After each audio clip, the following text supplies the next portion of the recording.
আজকে দেখাবো কিভাবে কচুর রুট থেকে কচু গাছ ওঠানো যায়। আমি গ্রোসারি থেকে এই যে কচুগুলো কিনে নিয়ে আসলাম। আমি এভাবে এগুলো দেখে দেখে কিনে আনলাম যাতে করে এদের মুখ থাকে, এটাই যথেষ্ট। জাস্ট মুখটা যেন থাকে। অনেক সময় মুখটা এভাবে যদি কাটা থাকে তাহলে ওটা কেনা চলবে না, এরকম থাকতে হবে। সো এটাকে একটুখানি পানি দিয়ে ধুয়ে নিতে হবে। পানিতে ধুইয়ে তারপর যেগুলো খুব বেশি অ্যাক্সেস বড় ওগুলোকে কেটে অর্ধেক করে নিতে হবে। যেমন এখানে আমি একটা করেছি, এই যে এটার একটুখানি উপরে মুখ এসেছে এবং লাকিলি আমি দেখলাম এটাতে একটুখানি রুটও এসেছে। সো এটার সাথে যে অর্ধেকটা ছিল, এই যে অর্ধেকটা, এটা আমি কেটে নিয়েছি, এটা এরকম ছিল। সো অর্ধেকটা যেটাতে মুখ দেখা যাচ্ছে সেটা আমি আলাদা করে রাখবো। আর এই অর্ধেকটা এটা আমি ছিলে পরিষ্কার করে এটা আমি চিংড়ি মাছ দিয়ে রান্না করব। সো এটাকে আমি সেম জিনিসই করব। এটাকে এভাবে কাটবো। যেহেতু আমি ফোনটা ধরে আছি এক হাতে,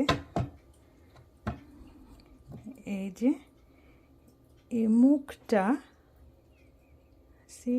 এই যে মুখটা, এই মুখটা থাকবে এবং এটা এখানে রেখে দেব। সো এভাবে করে সবগুলো কচুকে এভাবে কেটে নিতে হবে। সো এখন আমি সবগুলো কচুকে এভাবে কেটে নিলাম। আর এই যে অর্ধেকটা, যেটা মুখ না, আদার সাইড অফ মুখ, এটা এভাবে এগুলো এরকম করে রেখে দিলাম। এগুলো দিয়ে আর কোনো কাজ হবে না, কারণ এগুলোতে কোনো গাছ হবে না বা এটাতে কোনো গ্যাস উঠবে না। সো এগুলো আমি চিংড়ি মাছ দিয়ে রান্না করব পরে। এগুলোকে এখন আমি একটা প্লাস্টিকের ব্যাগে ভরে নিব।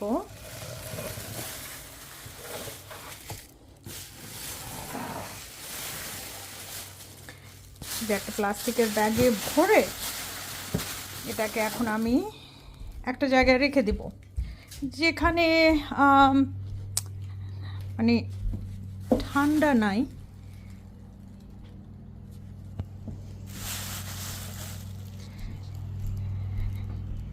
এই জায়গা দিয়ে আমার একটু রোদ আসছে, তো জানালার পাশে আমি রেখে দিব। এটাতে এখন গ্যাস উঠতে প্রায় 10 দিনের মতো সময় লাগবে, অথবা 15 দিন ম্যাক্সিমাম। তারপর ওগুলোতে যখন গ্যাস উঠবে ওগুলো নিয়ে আমি আমার বাগানে লাগিয়ে দেব। আমার বাগানের বেডগুলো এখনও রেডি করিনি, এটা আমার সানরুম থেকে দেখা যাচ্ছে।